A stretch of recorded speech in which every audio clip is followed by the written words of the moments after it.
2026 সালের পশ্চিমবঙ্গে বিধানসভা নির্বাচনের দামামা বাজার অপেক্ষায় এখন গোটা রাজ্যবাসী। তবে এবারে ভোটের নির্ঘণ্ট ঘোষণা নিয়ে তৈরি হয়েছে এক প্রশাসনিক জটিলতা। সুপ্রিম কোর্টের নির্দেশ আর নির্বাচন কমিশনের প্রস্তুতির মধ্যে যে টানাপোড়েন চলছে, তাতে প্রশ্ন উঠেছে ঠিক কবে হবে ভোট ঘোষণা আর কত দফায় চলবে ভোট পর্ব। নির্বাচন কমিশন সূত্রের খবর, এসআইআর প্রক্রিয়া সম্পন্ন হওয়া নিয়ে এখনও ধন্দ কাটেনি। যদিও 28 ফেব্রুয়ারি চূড়ান্ত তালিকা প্রকাশের দিন ধার্য করা হয়েছে, তবে মনে করা হচ্ছে সাপ্লিমেন্টারি লিস্ট প্রকাশের কাজ মার্চের প্রথম সপ্তাহ পর্যন্ত গড়িয়ে যেতে পারে। সুতরাং বলা যেতে পারে প্রশাসনিক স্তরে এই জটিলতা না মিটলে ভোটের দিনক্ষণ ঘোষণা করা কার্যত অসম্ভব।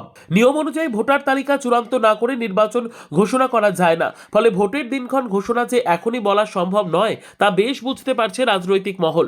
নবান্ন এবং নির্বাচন কমিশন সূত্রের খবর অনুযায়ী বলা যেতে পারে আগামী 14 মার্চের আগে, অর্থাৎ মার্চের তৃতীয় সপ্তাহের আগে বাংলায় ভোট ঘোষণার সম্ভাবনা ক্ষীণ।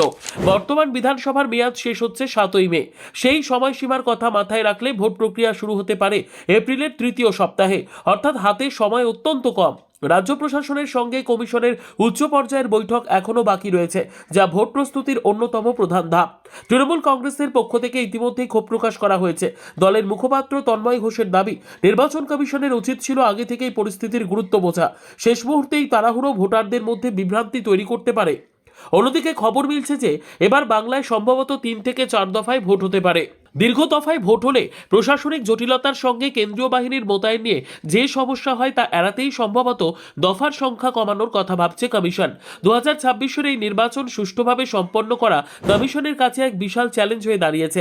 একদিকে সুপ্রিম কোর্টের সময়সীমা রক্ষা করা, তো অন্যদিকে স্বচ্ছ অবাধ নির্বাচন নিশ্চিত করা। এই দুইয়ের ভারসাম্য রক্ষা করাই এখন কমিশনের প্রধান লক্ষ্য। মার্চের মাঝামাঝি সময়ে যদি ভোট ঘোষণা হয়, তবে এপ্রিলের গরমে বাংলার রাজনীতির পারদ যে অনন্য উচ্চতায় পৌঁছবে তা বলাই বাহুল্য। এখন শুধু অপেক্ষা 28 ফেব্রুয়ারির চূড়ান্ত তালিকা আর পরবর্তী প্রশাসনিক পদক্ষেপের দিকে। যদিও ভোটের দিনক্ষণ ঘোষণা নিয়ে জল্পনা থাকলেও ভোটে বাজিমাত করতে ময়দানে নেমে পড়ছে রাজনৈতিক দলগুলো। এখন দেখার বিষয় এবারের নির্বাচনে শেষ হাসিটা কে হাসতে পারে। Bureau report, digital news Bangla.